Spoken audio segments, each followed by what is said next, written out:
You know the reason why I do not follow NBA teams, bro?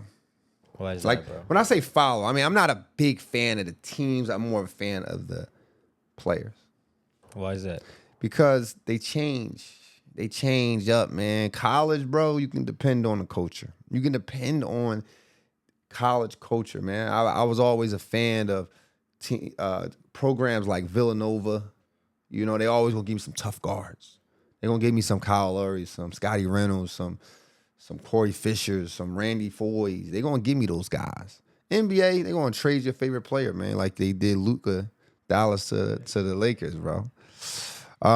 You been watching some of the college basketball, big dog? No, I would just be catching some highlights, bro. All right, To be man. honest. Ain't catching highlights, y'all. Welcome back. This your boy Sean Shook Amos, man. This is the Real Hooper Show. And you know, we got a lot of basketball to talk about. We got March Madness going on right now, so you know we got to talk about that. Of course, the NBA is still going on. We're getting closer to the playoffs. The Lakers is on a crazy run right now. They the 9-game winning streak. We got to talk about that. Of course, we got to talk some more LeBron hate. We got to always do that. Because why? Because he's passing milestones. You know, we got to talk some KD. He's passing milestones. So, I don't know further ado, man. Let's get into it, man. So, what makes a team, let's talk about college, bro. What makes a Cinderella team to you? A team no one expects to be at the position they're in. Yeah, low seed, small conference. They beat the unexpected. You know what's crazy about the Cinderella teams, though? They got to do it more than once. It can't be a fluke. One of the most inspiring runs that I've seen in my lifetime. And I know somebody going to be like, oh, what about these guys? What about these guys in 1965? Listen, I'm talking about my lifetime, right? George Mason. George Mason was one of the most inspiring runs I've seen. You talk about in 2006, they was an 11th seed. They took down the 6th seed Michigan State. Then they came back around, took down the 3rd seed North Carolina. Then they came back around and took down the Wichita State 7th seed. And then 1st seed UConn before losing in the Final Four to Florida. That's what I call a great run. It had me wanting to go to George Mason for a little bit. I was like, you know what? I can go to George Mason, bro. 06. How old were you in 06, E? Bro, I was like 4 years old, bro. 4 years old, man. You missed some good times, bro. Yeah. do you as a let me ask you this. I'll try to drink it quick because I didn't want to keep you on hold too long, but it caught me slipping. Do you when you hear about, like, you know, us old heads talk about like some good times, do you be like, damn, I wish I was around then? Sometimes I wish I was around in the 90s. I feel like the 90s were the last, bro. What a time, bro. But yeah, man, you know, George Mason had a great run. Then the best run, though, you would have loved this run. 2008 Davidson that put Steph Curry on the map.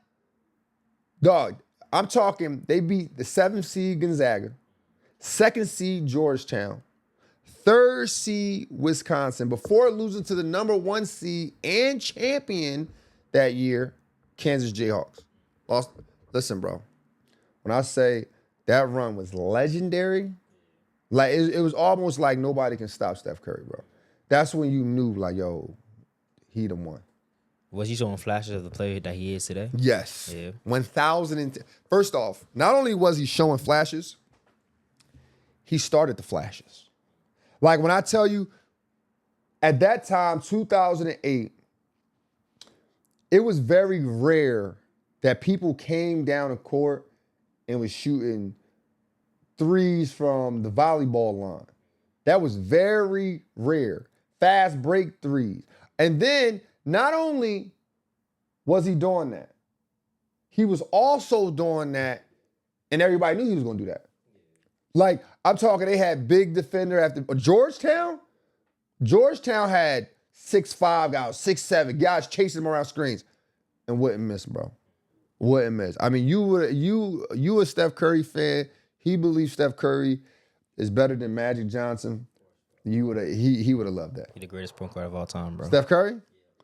Steph Curry probably changed the game when it came to, like, scoring point guards in a way. Like, just for it being acceptable. Like a point guard to come down and be like, you know what? I ain't passing the ball. As soon as I get it past half court, I'm letting this thing fly. He started that. He really started that. And then you got other guys who came in, Trae Youngs of the world and all that other stuff. Then the next one, I wasn't that tapped into this one, but it's still a good run. The St. Peter's in 2022, they was a 15th seed. They was the lowest seed to reach the Elite Eight. 15th seed, they beat the 2nd seed Kentucky, the 7th seed Murray State, 3rd seed Purdue, and then they lost to the University of North Carolina. That was amazing. That was an amazing run by St. Peter's, man. Here's the thing about college basketball, man. It's such a, if you really love basketball, it's such an adrenaline rush, bro. We live for March. Like March, you look for the upsets, bro. And I'm loving what I'm seeing right now. I know Kansas it wasn't really upset. It was like 4th. The other team was like 7th or whatnot. But it's been some tough games, bro. It's been some tough games. But you know who don't get enough credit is the coaches. The coaches don't get enough credit, man. You got a favorite college coach? I'm not that tapped into college basketball, bro. Damn. Make sure y'all put your favorite college coaches in the comments. Put your favorite college coaches in the comments, or follow me on IG, TikTok, Facebook, whatever your social media platform of choice is. Score Society on all platforms. Let me know your favorite college coach. I want to know your favorite college coach. Let me know you tapped in. Let me know you listening to the show or you watching the show. My favorite college coach is John Calipari. Now, people probably would disagree because they don't think he's an X's and O's guy, and that's fine. But being a coach, I've realized how hard it is to manage egos. It is hard to manage top elite players' egos. To make everyone happy at that level is a challenge. And John Calipari has mastered it. He has mastered how to manage the egos. And another reason why I really like him, because he got this book called Bounce Back. It's called Bounce Back. I read it years ago. He talked about how he had to bounce back from losing his job with the New Jersey Nets. But that's another story for another day. Go read the book. If you're going through challenging times, great book. It'll definitely inspire you. But John Calipari sent about 77 pros to the NBA or like drafted or a free agent.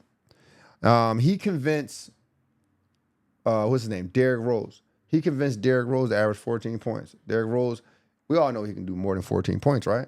He averaged 25 points in the league, the youngest MVP ever.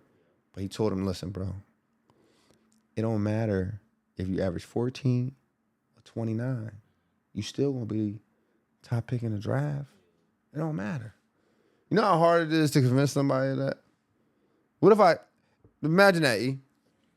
If I told you, now, let's say you're not Derrick Rose, though. Let's say you're not Derrick Rose. I say, yo, bro, I know you average 27 at your school, right? At your high school. I'm going to get you where you need to go.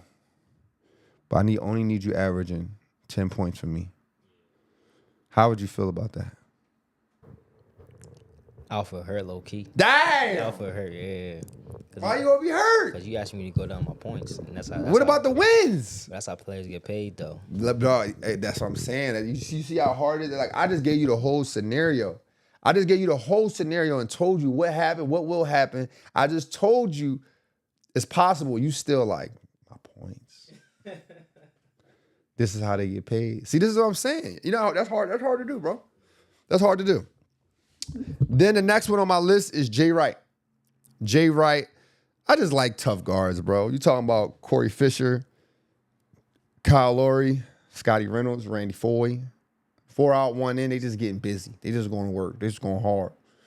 I just like that. That's all it is, man. I just like tough guards, bro. I like them dogs. You know, and I always wanted to go to Villanova. Obviously, I wasn't that good. I wasn't that good to get to Villanova. So I had to watch from afar. But I love Jay Wright's style. And it just seemed like a smooth dude. Then my next one is Jim Calhoun. Jim Calhoun was the coach for the University of Connecticut. He's a coach for the University of Connecticut. He coached guys like Ray Allen. You remember Ray Allen? Yeah? Rudy Gay? You know who Rudy Gay is? You know who Charlie Villanova is? Yeah. You know who Mecca Okafor is? Yeah. Get shaky there. Woo!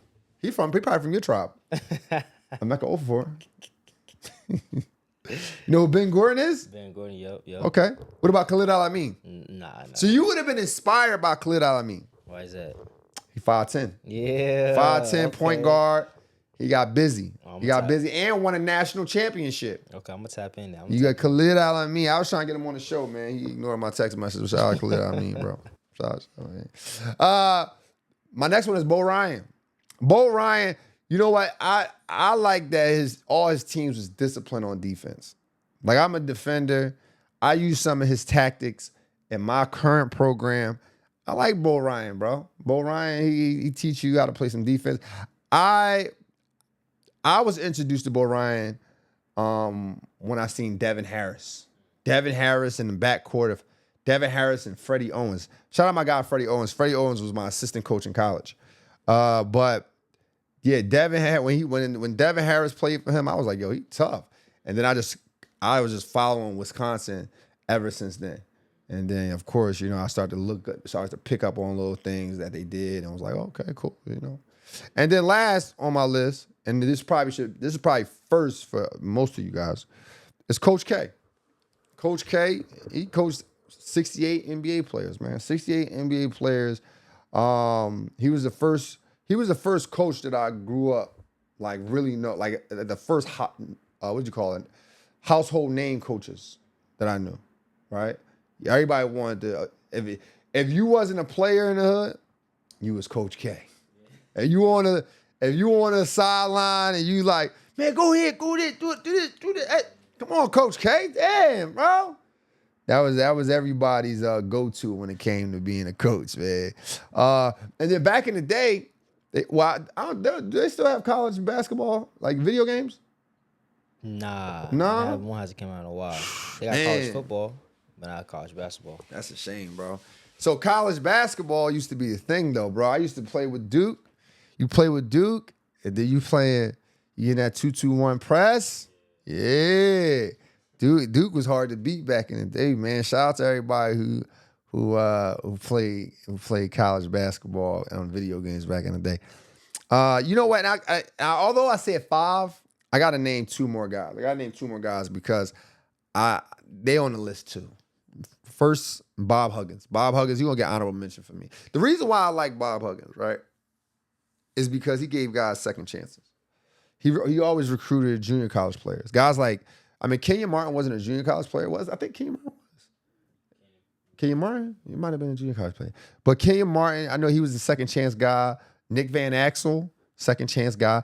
And he even coached Joe Mazzulla. Joe Mazzulla for the coach for the Boston Celtics. So he definitely learned a lot from Bob Huggins. So I do like Bob Huggins for that. I like that his teams compete. They was always tough. They was always competitors. They was always dogs. So you always look to play for guys like that. You're always inspired to play for guys like that. Coaches who recruit dogs. No, he wasn't a junior college player. Wasn't a junior college player? It was, so I figured he wasn't. Then the last honorable mention coach is Jim Boeheim. Jim Boeheim, 2-3 zone, won a championship with Carmelo. Come on, man. You already know what we're doing. Speaking of freshmen, who's the best college freshman? Who's the best college freshman for you, bro? For me, if you ask me, like one and done. You got a one and done guy? Yeah, I'm going best ever. I'm going Kyrie. Kyrie? Mm-hmm. He only played 12 games. That's what I'm saying. Still to the league. Oh, that's cool to you, huh? He said he played 12 games. That's dope for the culture. But for me, I'm gonna go Carmelo, bro. Carmelo Anthony is the best one and done college player I ever seen. He averaged 22 points, 10 rebounds as a freshman. Carried his team to the championship and won the championship. And I know some people want to say, oh, what about this guy? What about that guy? What about Anthony Davis? Anthony Davis averaged 14 points, and so did 2-3 other guys. Michael Jordan won one his freshman year. So you going off of winning a national championship? Yeah, and carrying his team. What about KD? KD didn't win the national I championship. mean, he didn't win a national championship. So I can't put him ahead of him. Oh, okay. Michael Jordan won the national championship though. Yeah.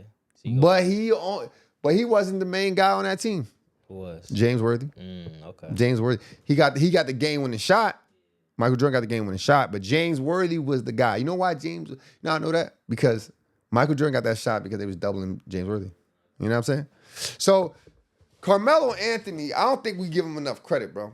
Like I think we look at him like, oh man, he lost, he did this. Bro, it's hard to win a national championship.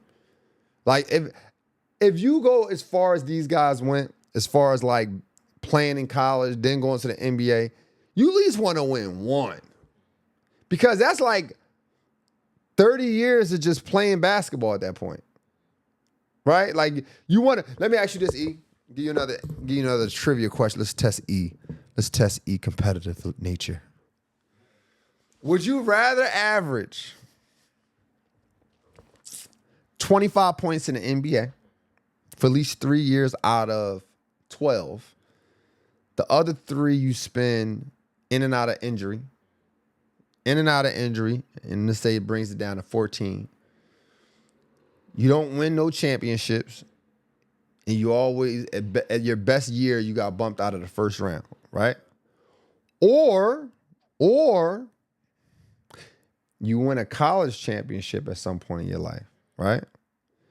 And then you had a steady career at an NBA as a Derek Fisher type. It's Derek Fisher role. But and let's say you win 1 championship. Let's not say 3. Okay. 25 points for 3 years. 25 points for 3 years. Struggling in injury for the other 8. Whole 8? I mean, you in and out. Your average dropped to 14 points. You still pooping. Still getting a check. Or consistency after winning the NCAA championship. You win 1 NBA championship, but your role is Derek Fisher. You only limited to 7 shots a game. Okay, how many points is the average? 9. 9 points. How many years do I play? Same. 11. 11 years. Mm-hmm.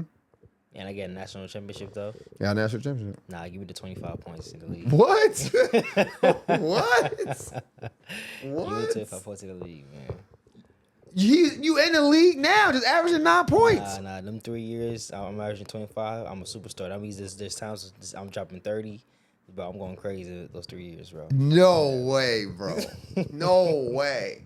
So you rather be going to rehab for them 25 points, them 3 years? By the time you done, nobody gonna remember you. Hey man, they knew me for 3 years though. What? What? Probably got a max contract. Listen. Let me tell you, Steve Francis is an amazing player, but you don't know who he is. Did he get a max contract? He probably did. I ain't check his pockets like that. That's what I'm saying. He probably got dog. You gonna get bonuses regardless. You won a championship in the league, bro. You gonna be one of the only point guards ever in history to win a college championship and an NBA championship. Nah, bro. You just got to average 8 points. Nah, people gonna I want people to know my name, bro. Dog, you don't know who Derek Fisher is? Nah. So you don't know who Derek Fisher is? I know who he is because he played for the Lakers. All right, then. But I want the whole world to know my name for those 3 years. You don't think people don't know who Derek Fisher is, bro? Nah, remember, you know that time IT was on top? Isaiah Thomas? Right. Yeah, he had a good. So you rather have an IT career? Yes. Oh, we gotta put this in the chat. You rather have a career like Isaiah Thomas or rather than Derek Fisher's? Yes. Give me Isaiah Thomas, bro. Wow. We gotta put this, we gotta clip this up. I gotta hear this. I gotta hear people's opinion on this. Yeah, bro. Let me kill for 3 years. After that, shit, I have my run, bro. I'm cool. So you don't want the rings? Nah, bro. They can keep the rings, bro. What? They can keep it, bro. Yo, that's crazy. I guarantee you Isaiah Thomas would disagree with you. What? I think Isaiah Thomas would be like, nah, bro, give me the Derek Fisher career. Of course, because he loves playing basketball. He was still playing the G League, whatever the case may be. Right. But he wouldn't. I don't think he would trade in those 3 years though. Nah. So you don't think Isaiah Thomas? You don't think Isaiah Thomas would trade the years he was cooking, 27, 28 points. Yeah. For a Derek Fisher career, wearing 3 championships and averaging about 9 points a game. Nah, he wouldn't trade that in, bro. He wouldn't trade. Yo, you bugging. Because you got to think about the city of Boston was his. Like, he had the whole city to his hands. No, we got to clip this up. This is great. He finished 4th or 3rd in MVP voting. Like, he was on top of he was an all-star. He could do whatever he wanted. No, heck He just got injured. And I feel like the reason why he got injured. I'm talking, all right, I'm not saying in the moment, right? In the moment you killing, great. But I'm talking about, you don't think Isaiah Thomas sitting down right now, he would look at his career, look at Derek Fisher's career and be like, nah, I don't want no Derek Fisher career. I'm happy that 3 years I was cooking, dude. Yeah. No, I'm bro, happy, I guarantee. AIT, tap in, bro. I love you, bro. Tap in. Let us know. I really want to know your thoughts on this. Would you? Obviously, you wouldn't trade places with anybody. But if you could, and if you would you? Let's not even put Derek Fisher's name on this, bro. What would you have rather have? Averaging 8 points, 3 rings, or having a great run for 3 years? If it was like Kyle Lowry, that would be acceptable because he averaged about 20 points. 20 points. He was on top. He was like right. That's why I didn't do that though. On the Raptors. I didn't do that. That would have been too easy. That's what I'm saying. That would have been too easy for you, bro. Nah, you the easy. Oh yeah, oh shit. I got some shine. I got some attention, and I get a ring. Oh, music to my ears. Like what? Oh man. But you know, I'm going back to college, man. Do you have any good college game winners that you can think of off the top of the head? If you're talking about national championship games, not even national championship games. That Kemba Walker off the top of my head. Kemba Walker dropped. I think they played against Pittsburgh. It was their conference finals. Was it conference? Not Conference USA. The Big East conference. He dropped them. That was crazy. That was wild. The best game winner I've seen in college, though, was about Chris Jenkins. Chris Jenkins from Villanova played against UNC, tied up 74-74. The game is on the line. I think it was about 7 seconds left. They got to bring the ball up full court. Point guard penetrates the gap, gives a trailer pass to Chris Jenkins. Bang. The best shot he ever shot in his life. I was hoping to go to the league off that one shot. I ain't know who he was until that one shot. Like I felt like he should have been to the league just for that. Just give him a 10-day. He might do it again. But that was the best one I've seen, man. I think we underestimate college, man. College ain't the NBA, but it's definitely hard. It's definitely hard to play. It's definitely hard to win a championship. You only got 4 years to do it. That's a lot of man. That's pressure. That's pressure right there. Then you hit a game winner to win it. Ooh, that ball probably was heavy. Then again, it was 74-74 though. So it's like if I missed, we go to overtime. You know what I mean? It's probably had the same weight on it. But you know what? I do want kids to be inspired though. I want kids to be inspired by March Madness, bro. Do you remember any March Madness moments or any college guys that you liked that you was like inspired by? Like, man, I want to be like him. College guys, all the small guards in college. Yeah, you already know what height he is, bro. There was one guard, I forgot his name, man. There's all the small guards. Any small guard within the recent years you get to go, they're my guys, bro. You know, I don't know. Let me see. I think Ben Gordon inspired me. You know who inspired me? I got a couple guys now that I'm thinking about it. Ben Gordon, Julius Hodge. Julius Hodge was my guy. Shout out Julius Hodge. Julius Hodge came on the show. That was a pleasure talking to him. And Ben Gordon, Julius Hodge, Jason Williams for Duke. I'm trying to think. when I was younger. It's somebody else. I used to rock with Josh Childress. I liked his game. But a lot of players I like, and it's going to be silly, but only because they wore T-shirts under their jerseys. Like Julius Hodge, if they was skinny, because I used to be skinny. When I was 6'3", 170 pounds in college. Oh, Quincy Doobie, CDR, Chris Douglas Roberts for Memphis. Those guys, because they was skinny and they got a bucket. Those dudes inspire me. But I want kids to be inspired but I don't want them to be delusional, right? So I get a lot of people my age who listen and watch this show. Sometimes I get young guys who watch this show. So I want to get this message to you. If you're watching the guys, Darius, what's his name? Darius A-Cup? Darren Peterson, AJ DeBanta. If you're watching these guys and you're like, yo, I could be him. I could go outside right now. Wait till I get to the game. I'm going to try that move. Don't. That's delusional. These are the guys who work out 2 times, 3 times a day, 6 days a week. These are the guys who made sacrifices for their craft. These are the guys, man. These are the guys who gifted, talented. These are the guys who believe in their dreams. These are the guys that if you want to be like them, you got to work. It's the stuff you do when nobody sees. It's the push-ups you keep neglecting. It's the shots you're not making in practice. It's coming to practice. Then shooting after practice. Then shooting before practice. These are those guys. These are those guys. They don't care about rankings. They don't care about team. They don't care about none of that. They like, look, I want to be in the NBA and I'm not happy till I see it.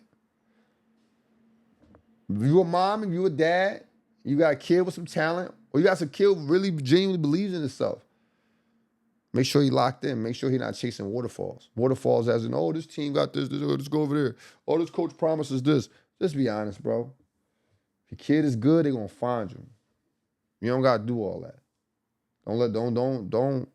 Don't fall for the hype, is all I'm saying. Let's get to some NBA, man, so we can get out of here, bro. Yeah, bro. You know what? You know what I was thinking, man? I was thinking about this at dinner the other day. Oddly enough, bro. I think about stuff like this. Think about good takes and stuff like this, man. You know, I thought about this, E. You know, everybody always say, like, LeBron's 4-6. He's in 4-6 in the finals, right? You know who never mentioned that? NBA players. NBA players never mention the 4-6 record. They never mentioned the 4-6 record. Think about this. What if Tracy McGrady was 4-6 in the finals? You don't think he'd like it? Like Charles Barkley went to the finals, what, once or twice, I believe? Lost both times? Right? No, he didn't go to the finals twice. He wasn't with Moses Malone enough. He went once. You don't think he would love to say I went 4-6 in the finals? You don't think he would love, like if Charles Barkley went 4-6 in the finals, he's sitting on NBA. What's that show with him and Shaq? Inside, he's sitting on that panel with Shaq on Inside the NBA. You don't think he could talk shit back to Shaq now? You know what I mean? Like, yeah, I was in the finals 10 times, bro. You only got lucky because you got Kobe.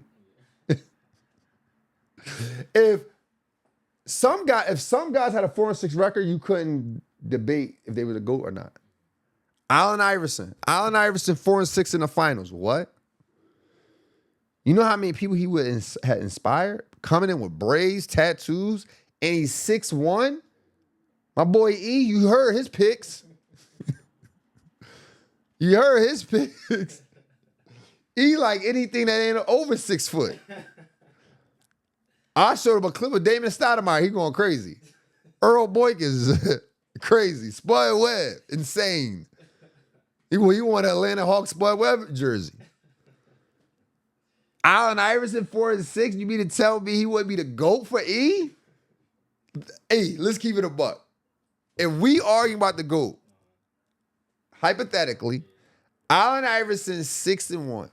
4-6 in the finals, right? He 4-6 in the finals. And then I say, who's your GOAT? Jordan, Allen Iverson, Kobe Bryant. Who your GOAT? I'm saying AI is the greatest player of all time, bro. Facts. And so will many others. You know why? Because most of the population under 6 foot. So everyone's going to be like, hell, listen, dudes that have braids right now. Dudes will have braids right now, bro. But LeBron James just also passed another milestone. Oh, my God, I'm so tired of this. Tired of this, bro. He passed another milestone, man. He passed Robert Parish for the most games. Now, that sounds easy, right? It sounds easy. Yeah, that's easy, good, bro. Yeah. It was only everybody could have did that. Duh. All you had to, what's that? An attendance award? Yeah. But let's think about it. Let's put it in perspective. 5,000 players who went to the NBA at least played one game. 5,000 plus, right? Now, how many players you think play over 1,100 games? I got the answer for you. Don't worry about it. 500. How many players you think play over 1,000 games? No, excuse me. Yes. How many players you think play over 1,000 games? 155. How many players you think play over 1,500 games in their career? 6. How many players you think play over 1,600 games? 2. LeBron James has played against 36% of the NBA players who ever played. Out of 80 seasons, he's played 23 of them, and that's 28%. 28%. He's the oldest player he's played against is Kevin Willis. The youngest player he's played against, Cooper Flagg. That's a 40-year gap of players he had to play against for us to say, is he the GOAT? Is longevity? Anybody could have did that. Let's not to mention playing with his son is crazy. Being on the same team as your son? On the same team as his son. All right, so not only was he on the same team as his son, let's talk about the father-son duos he played against. You ever think about that? He played against Rick and Jalen Brunson, brother. He played against Anthony and Devin Carter. Dale Davis and Tracy Jackson Davis. Adrian and AJ Griffin. Juwan and Jeff Howard. Kenyon and KJ Martin. Gary Payton and Gary Payton Jr. Jason and Jace Richardson. Glenn Robinson and Glenn Robinson II. Gary Trent Jr. and Gary Trent. And my favorite, Samaki and Jabari Walker. Shout out to both of them. They both came on the tell. He's an all-time leader in field goals made. All-time leader. And listen, I know people going to say, oh, he's also the all-time leader in missed field goals as well. Let's be clear. He took that title in 2024. You know who had the title before him? Kobe Bryant. You know when Kobe Bryant retired? 2016. That means it took him 8 years to catch up to Kobe Bryant when it comes to misses. You got the most points, obviously. But that's pretty easy, right? Most minutes played. That's pretty easy, right? And considering all the injuries. He's 23rd in rebound. Like, that don't sound like a big deal, does it? 23rd in rebounds, not a big deal, huh? But just think about this. Think about all the players who comes to the NBA. Like, give me an ingredient you need to make to get to the NBA. Like, explosiveness. Explosive. What else? IQ. Physical attributes. Length. Height. Yeah. So, all the players who come in the NBA and don't score, right? Mm-hmm. What do you think they there to do? What I think they need to do? What do you think they're there to do? Oh, play defense. And what's part of playing defense? Rebounding. Yeah. He 23rd. He had to still score. Yeah. That's a big deal. And he also played most of the game. Fourth in assists. Could you believe LeBron James can't shoot though, right? But he's 6th in all-time threes. He's 2nd in all-time free throws made. 6th in steals. Do you understand that he's doing everything on the court? like he's doing everything on the court. People would say it's stat padding. They'll say it's stat padding. No, bro, this is also killer instinct. This is awesome. Like you could have stopped at the points. You didn't have to keep going. Imagine someone. It's like this, right? Just imagine this. I want you to imagine this, bro. You got me? You follow me? Imagine me beating you in a race. And then I run around for 6 and then just lap you again. That's what he doing. He literally beating guys in a race and then just lapping them again. Jay-Z said his line in his rap, look behind you, I'm about to pass you twice. Oh, my God. But speaking of the Lakers, man, your boy Luka, 60-point game, huh? Huh? Bring a tear to your eye to see your boy doing his thing. It's not good enough. Now, after you heard LeBron stats, it ain't good no more, huh? I feel like the Lakers need an apology, bro. They need an apology for what? Yeah, for how they've been treating the media. You know, but they're the Lakers, bro. Nah, they're going to always expect more out of the Lakers, bro. Nah, it's not okay, bro. You don't think it's okay, man? It's not okay, bro. Come on, bro.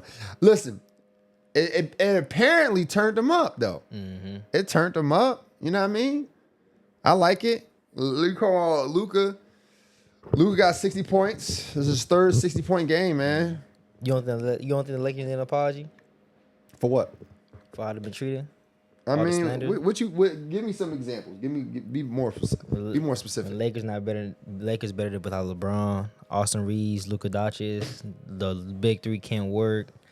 Luka can't play defense. Well, that's still true. Come on, bro. He's been playing some type of defense. He's been showing better effort on the defensive end. Effort is one thing. Yeah, no, he's been showing effort though. Effort. He's taking a good step in the right direction. Let's say that. Come on, bro. I mean, listen, Luka's not MVP candidate. Luka's a second team All NBA. I didn't say that. You didn't say that. I didn't say that. Right. It's been going around. Oh, but you know what you did say? What I said? Luka should go down to points and bring his assist up. I did say that. Look at him now, bro. 60 That sounds points. like me. That sounds like me. Now listen. However, in context, he should have at that time. But you know what, man? It's the NBA, man. It's a long season. It's a long season. At that time, they was losing. I think they could have been better with him passing a little bit more. He takes a lot of contested shots. I believe that they just found a groove. The style that they play, it takes time. It takes time to work the kinks out. DeAndre Ayton didn't want to buy into his role. We didn't know if Austin Reeves would be healthy the entire time. Luka had to get adjusted with playing with another star. Bron had to get adjusted playing with another star. Another star who needs the ball more than him. That's an adjustment. Then you got to adjust to age, time, the speed of the game. I think you should have sacrificed some of your points to keep these guys involved. He played like they knew each other for years. They all had to get used to each other. So my statement still remains. He could have still passed the ball more to make this process a little easier. Because then they would have been like, you know what, man, Luke, go off, man. You've been getting us money. You've been getting us the ball. This is good, bro. So there you have it, man. I'm standing on what I said, man.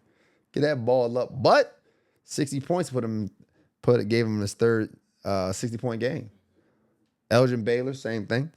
Elgin Baylor got 3 of them. James Harden got 4. Michael Jordan got 4 of them. Damian Lillard had 5. Kobe Bryant had 6. And Wilt Chamberlain have a measly 32. Measly ass 32 60-point game plus 60+ point games. Now, here's the thing with I don't know, man. We gotta do some investigation because Wilt must have pissed some people off because ain't no way we don't talk about Wilt Chamberlain as much or like how they talk about a Kareem or whatnot. You talking about a dude who had 60 points 32 times? Like, what league was he in? But speaking of greatness, KD also passes a milestone. KD passes a milestone. He passed MJ in scoring, man. Does that make KD better than MJ? I don't think he's better than MJ, but he's a better scorer. I'll give him that. He's a more efficient, better scorer than MJ. Looks more polished. Looks better. I put KD as my number one scorer of all time. I put him there. I mean, like you said, for those reasons, he's efficient. I'm looking at the stats here. Jordan made in threes. Jordan made 581 of them. Made 581, right? Durant made 2,347 to be exact. Jordan made 32% of his threes. Durant made 38%.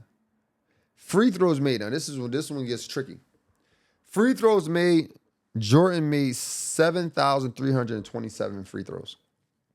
KD made 4,900. 7,000 free throws out of, let's say 30. This is for the main season or the regular season. So 32,000. 32,000. KD made 4,900 out of 32,000. KD was shooting all jumpers, getting to a bucket. Just getting to a bucket, bro. But MJ was the field goal killer, bro. He made 14,000 field goals. KD made 11. So a lot of KD points came from the three. His points came from the three. But Michael Jordan still has them in playoff career points. Playoff career points, Michael Jordan has 5,987. KD has 4,987.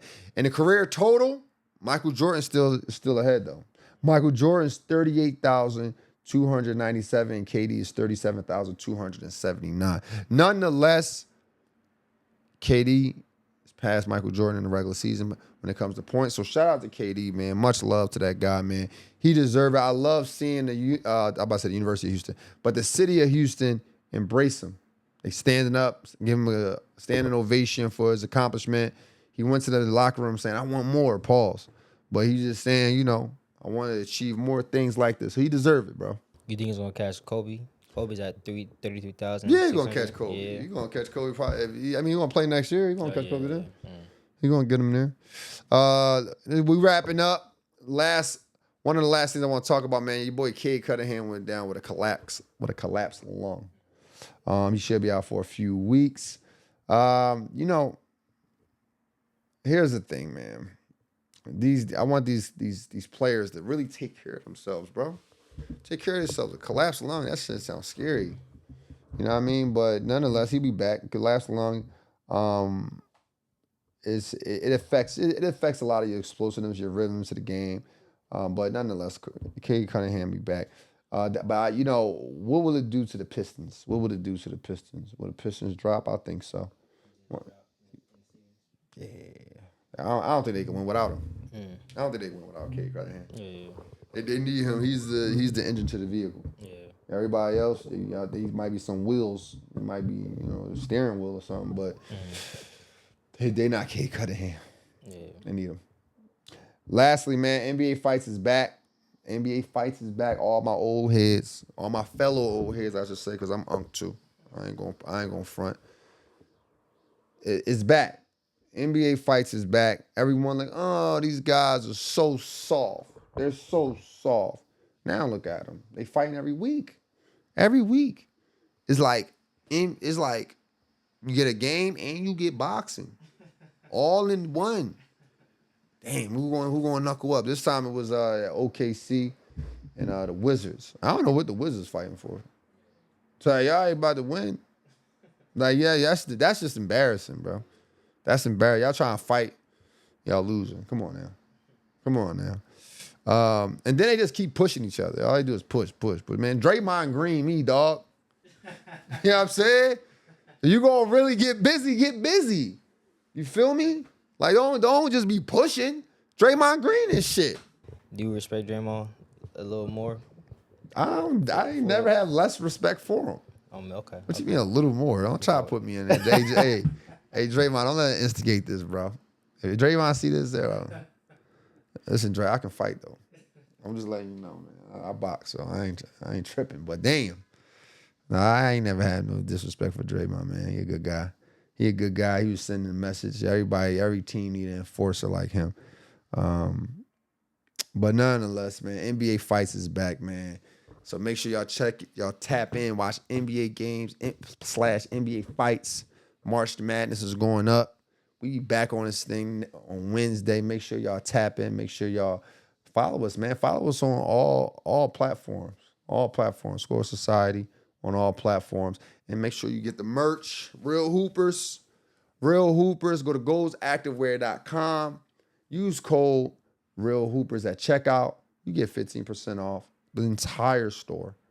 I'll make sure y'all tap in, man. Welcome to Score Society. Until next time, let's continue to think elite and together. And I'll say it again. Welcome to Score Society.